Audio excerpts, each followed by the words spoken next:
Pigmentation powder కోసం తులసాకుల powder ready చేసుకుందాం. First తులసాకులను ఇలా తీసుకొని వచ్చి మొత్తం అన్నీ కూడా ఆకులు ఒలుస్తాం. ఆకులు ఒలిచి నీడలో ఎండపెట్టండి. ఇలా ఆకులన్నీ కలెక్ట్ చేసుకొని నీడలో ఎండపెడదాం. చూడండి, ఈ తులసాకులు బాగా కడిగి ఆరపెట్టాము. మనం నీడలో ఆరపెట్టాము. ఇవి గలగల్లాడుతున్నాయి కదా తులసాకు. దీన్ని గ్రైండర్లో వేసుకొని గ్రైండ్ చేద్దాం. చూడండి, ఇలా పౌడర్ చేశాను. మెత్తగా అయ్యే వరకు గ్రైండ్ చేసుకోండి 1-2 సార్లు. ఎందుకంటే ఇది మనం ఫేస్కి రాసుకునేటప్పుడు చాలా మెత్తగా పౌడర్ లాగా ఉండాలి.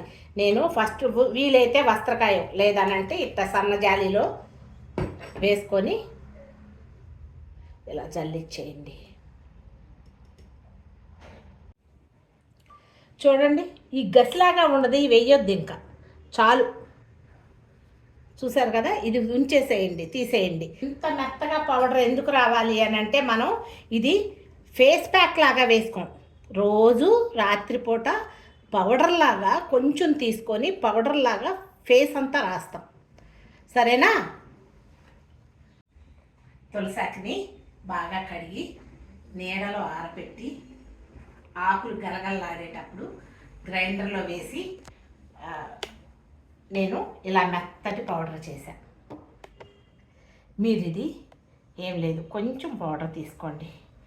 చేతి మీద, ఈ ఫేస్ అనుకోండి, చేతి మీద ఇలా ఫేస్ అంతా నైట్ టైం బెడ్ టైంలో ఫేస్ నీట్గా వాష్ చేసుకొని ఇలా రాసేసుకోండి. ఎంత పిగ్మెంటేషన్ ఉన్నా కూడా ఒక 15 డేస్ నుంచి మనకి తేడా తెలుస్తుంది. క్లియర్ అవుతుంది నా ఫేసు అని. మార్నింగ్ టైంలో మీరు ఏదైనా మీకు నచ్చింది, మీరు మామూలుగా రెగ్యులర్గా వాడుకునే క్రీమ్స్ ఏదైనా వాడుకోండి.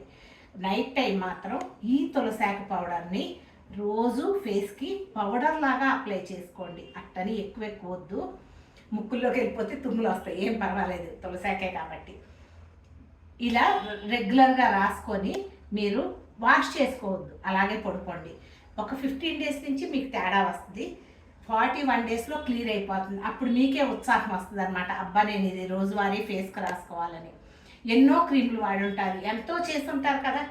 ఈ ఒక్కసారి ఒక్క 41 డేస్ ఇది ట్రై చేసి చూడండి. నచ్చితే కనుక మీరు అలాగే కంటిన్యూ చేయొచ్చు.